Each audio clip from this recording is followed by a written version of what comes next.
So I play Ella Lopez, and I'm the new forensic scientist on the team. She hails from Detroit. She's, thank you. She has older brothers, and she is super smart. She dances to her own beat because she actually is fascinated with bodies, dead or alive. And but she's really smart. You know, there's a million things going on in her head. So sometimes she might speak non sequitur, but it's only because all the synapses are firing at all cylinders. And what I love about this role is because I love representing women in science, especially women of color. So you know, on RoboCop, I thought, you know, why can't this woman like be really brilliant? And it was like this big movie with Michael Keaton and Gary Oldman, and I loved that she was this scientist. And I feel like on the small screen, especially, you know, for me it's really important, like the Latino community and like women of color, to just see themselves as smart, professional, a little goofy, and very professional, and just loving what they do, and funny, because that's what women are. We're all of those things, you know. Sometimes we're more one thing than the other, and so I feel like she is a completely like three-dimensional character, and I love her sense of humor. It's very similar to Lucifer's. They both love to. She loves to play as much as Lucifer does, but she would never. She's not judgmental at all. She's very open. She's very inviting. She's very warm. She's very intrigued by humanity, and in turn, Lucifer is very intrigued by her because she's a woman of faith. So she's constantly wearing her cross, and God has never let her down. So for her, God is such a staple, and for him, God is such daddy issues. So I compare it to like a rock star, you know, where a rock star could be an inspiration to millions of people around the world, but to their own kids might not be the best father. So I feel like in this world, God is like, to her, she's like, God is the man, you know, and it's just as simple. And for him, he's like, but he was never really there. He abandoned me. So I feel like it's a really fun dichotomy. He's very intrigued by her. And she's also very, she doesn't treat him with kids' gloves. So I literally invade his space constantly. I'm constantly giving them the old pat in the back. You know, I'm hugging him. I did a take where I didn't even tell him that I was going to do it. And it was his close-up. And I just went up and hugged him. I was like, what's going on? Like when we first met. And Tom was such a, you know, brilliant actor. He just continued to do the scene. And he was a little bit confused as to why this grown lady just hugged him, and then we cut, and I like looked timidly, and he's like, I loved it, that was great. So I feel like she's a character that treats him like no other character, because she just completely invades his personal space, and for some reason he just finds it intriguing and kind of, you know, lets her go with it. So that's all I can say now. There will be more, which I'm very excited about, but I'm not at liberty to say. But she is she's a total badass, man. She like rocks out to music while she's like looking at slides, and like she's really comfortable with like bones, and she's constantly wearing her gloves, and she's not scared of like burned bodies. I mean, she's just super cool and like a little goofy. Can you talk about your character's relationship with other characters on the show? Yes. So the other thing I actually love about this is that her relationship, there's so much female love on this show. So there's no animosity between Chloe and Ella, you know, and you would think like new girl comes on a show, like when I came on as the new girl on Dexter, it was like, oh, is there going to be, you know, and there was a little bit at loggerheads with like Jennifer Carpenter's character on that show. But what I love about the show is that there's two professional women who really respect each other. Chloe is her boss, and she's very cognizant of that. And then I think Trixie and her are like on the same page. Like my character is a very playful character, and she almost has a childlike quality to her. So her and Trixie, boom, you know, they both watch like the same Nickelodeon shows and whatnot. And then Kevin Alejandro's character, Dan and her, you know, they're very professional with each other. And then so far I haven't really met any angels yet, but I hear that that's about to change. My character is very light, so she brings light into this, light and no self-consciousness, into this world of second guessing, and you know, Chloe's very guarded because she's been damaged, and Ella is so the opposite, like sings at work, dances at work, and it's such a fun thing to do as an actor, because if I feel like ending a scene doing a move, I just like do my move, you know what I mean? And I'm like, it could work for Ella. So I'm so excited to be part of the show, and yeah, she's a trip. Sorry, we have to grab Oh, okay. And we will get a lot of her backstory with her ex-husband, if you will, and how that went. But as far as seeing God or meeting God, you never know on our show. Like, you never know what might happen. But right now we have no plans to. Right now it's all about Mom. Just focusing on Mom. One of the things that I loved about season 1 was God is this distant figure. You never get an answer from him. And then season 2, here's Mom in the flesh. So the fun of it is, like, you've got this distant father figure, if only that was a metaphor that in any way spoke to me. And then you've got this contrast. Mother here in person, dad far away. That is, to me, like one of the central dynamics of season 2, is that idea I can't get a word from dad, but here's Mom. She's here with me. This week, look at her smiling over there. Come on. Can you guys elaborate a little bit on the dichotomy of the relationship between Lucifer and Chloe, because she seems to be kind of a thorn for him in a way, because she makes him very vulnerable in many ways. So can you expand on that dichotomy and what will be explored in season 2? To me, I think what's so fascinating is she makes him vulnerable, and yet he keeps going back. And to me, that is the new crux of their relationship, is why does he keep going back when he could just be living his life and not be vulnerable? What does that say about his desire to be vulnerable?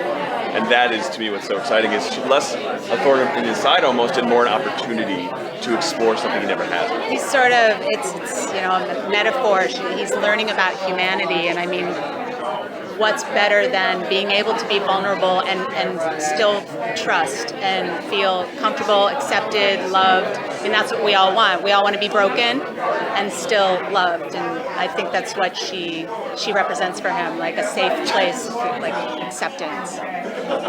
So I think you're going to see a lot more of Maze and Trixie together, and also she's going to, in her own maze demon way, figure out how to exist on Earth in and amongst human beings, given the constraints of what this world sort of does. She'll still find ways to be a demon, she'll still torture when she wants to, but it's going to be in the constraints of Earth,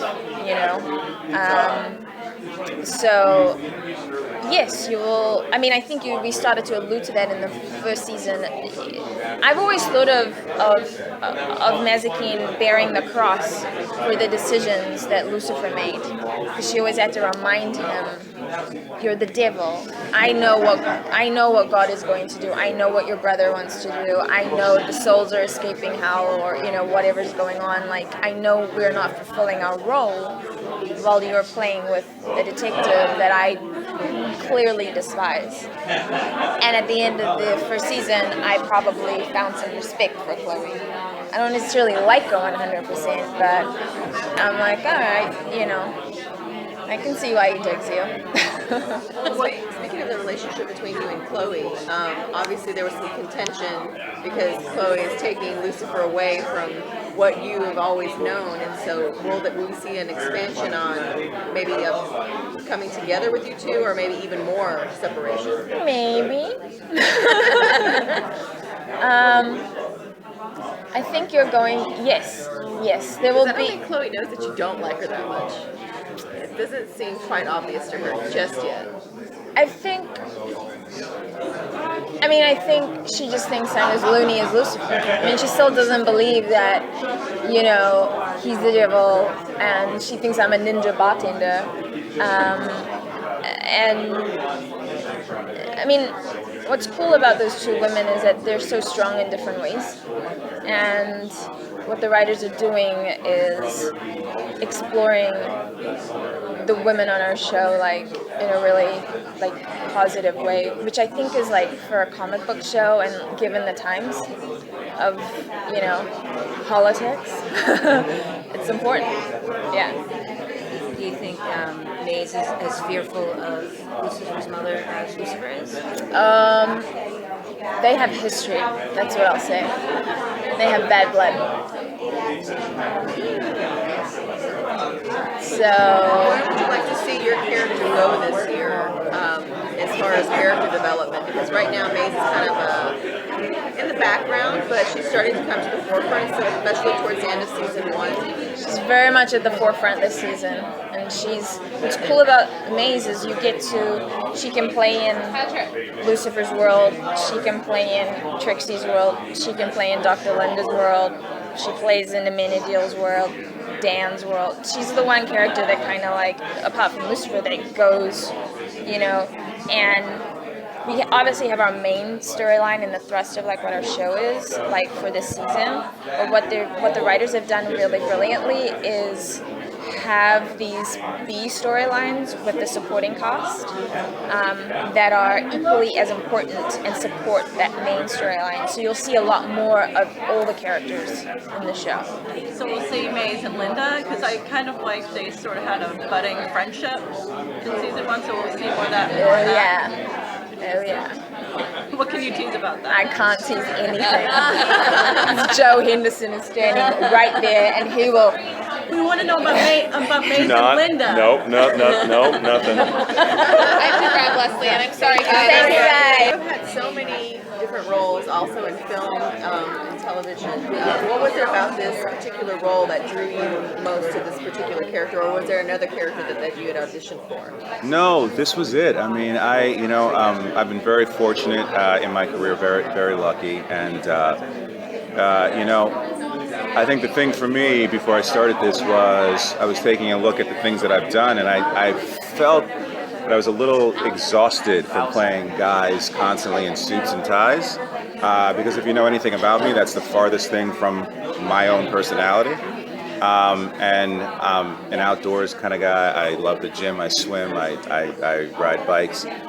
So very physical, and this was a guy, finally, the first character in a long time that was also really physical.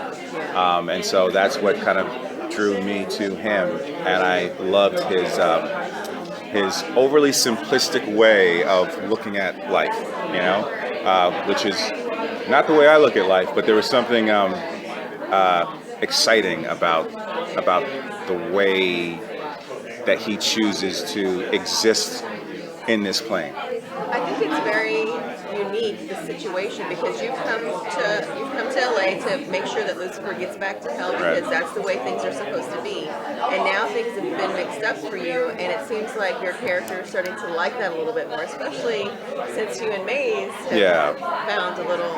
Well, when you have sex, it changes things. Yes, changes everything. Yeah. So, but I love when Lucifer and Amenadiel work together and kind of tried to put their differences aside to work together at the end of the season. What kind of dynamic will we see in season 2? I definitely think that they've, for the most part, worked through their issues. I think that they have learned how to respect each other, love each other.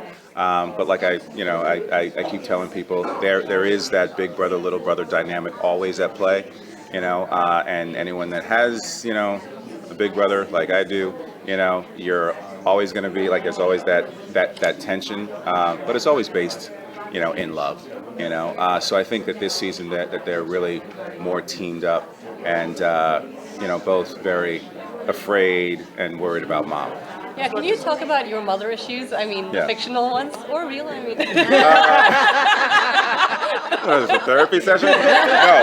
No, my mom is fantastic. And even if she wasn't, I would never say it in front of my mom is fantastic. Lucifer and Amenadiel's mom, she's a very complex celestial being,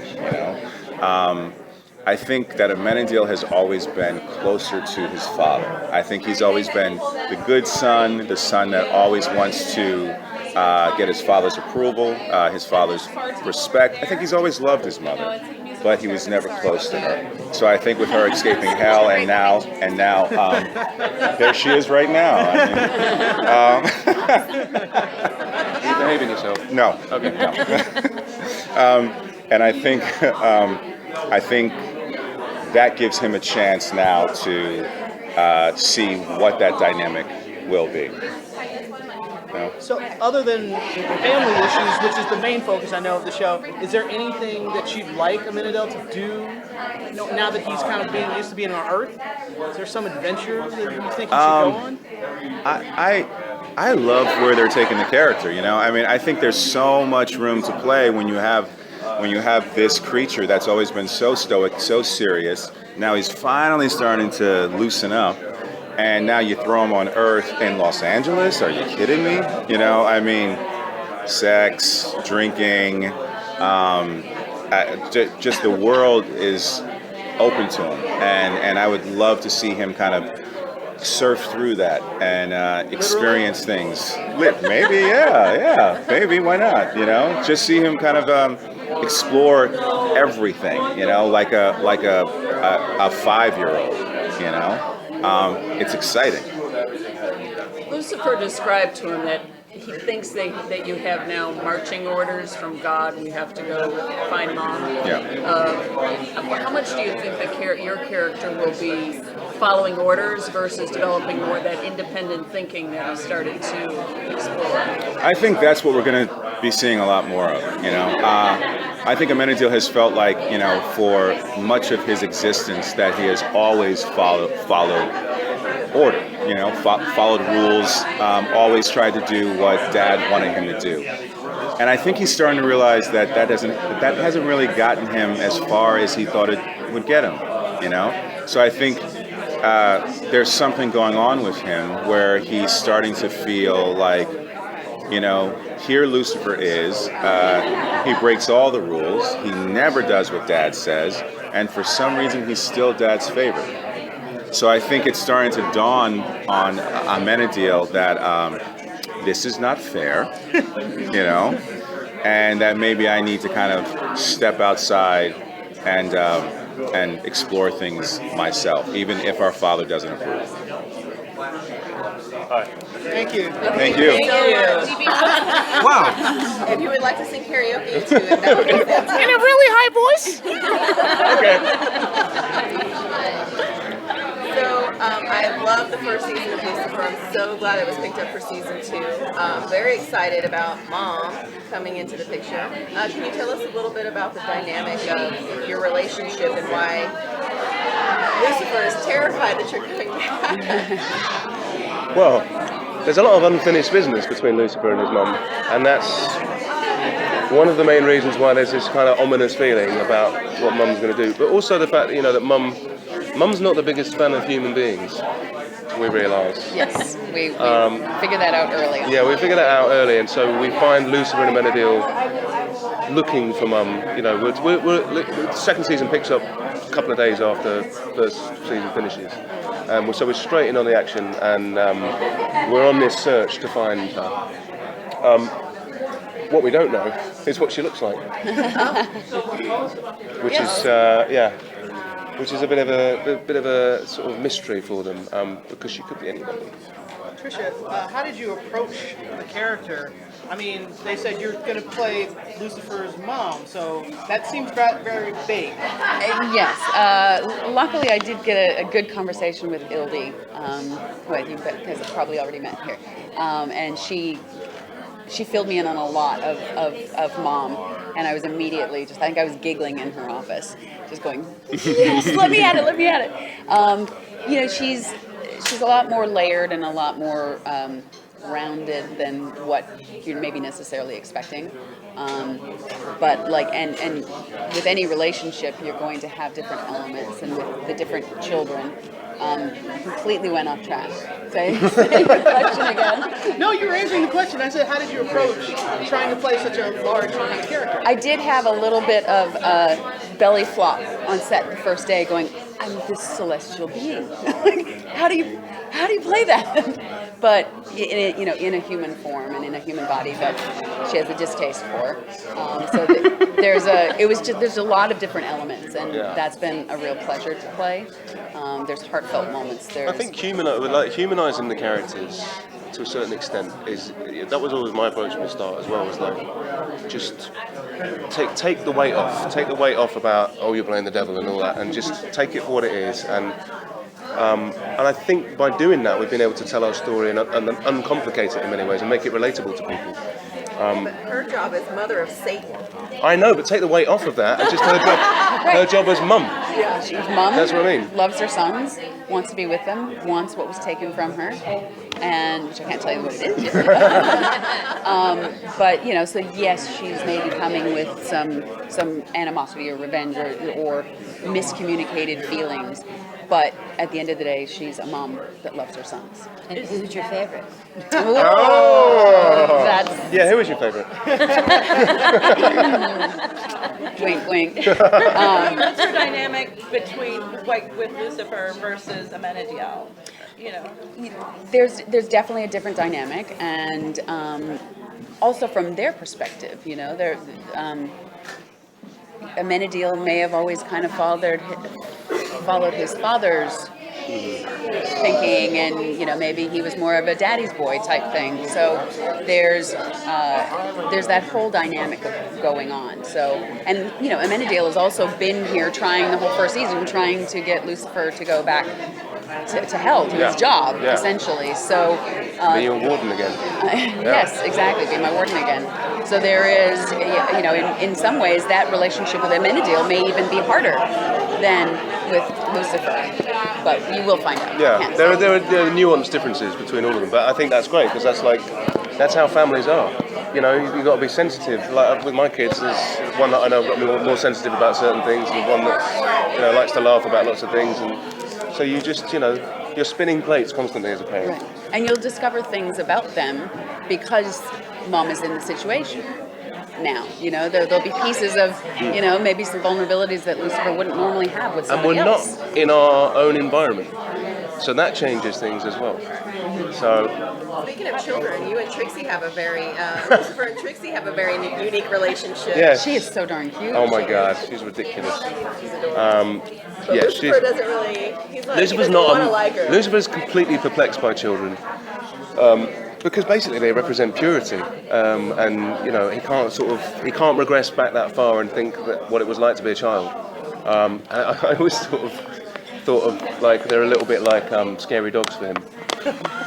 He doesn't want to get too close. But she's trying to scam $20 out of you. I know. I mean, the thing is, I think, despite himself, he's got a bit of a soft spot for it. But he would never admit that, ever. I was wondering, this is very creative elaboration of Bible history, which can be a bit controversial for some people. What are your thoughts on that? Like giving God an ex-wife and stuff like that. I mean, we've always said that this show is based on the comic book and not the big book. Right.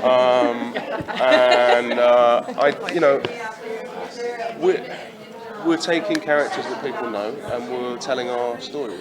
And that's, there are lots of different stories about, Santa Claus and different versions about. But the notion of the devil is, it's a thing to do with Christianity and the Bible, but it's also it's a representative in lots of different cultures of evil and stuff. And I think that's the notion that we're running with on this. I think, if we were worrying about offending people, we wouldn't have made the show we've made.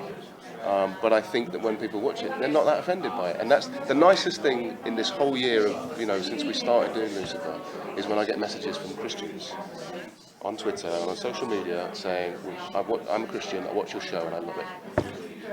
And I think that because they've taken it in the spirit it should have been taken. Well, you're delightful, buddy. Sorry, guys. You can't not like. All right. Thank you, Awesome. guys. Thanks, Have a guys. good day. Have a great day. Take a photo of you together. Can I sing into the microphone with it? Yes, please. Thank you so much. No worries. Thank you.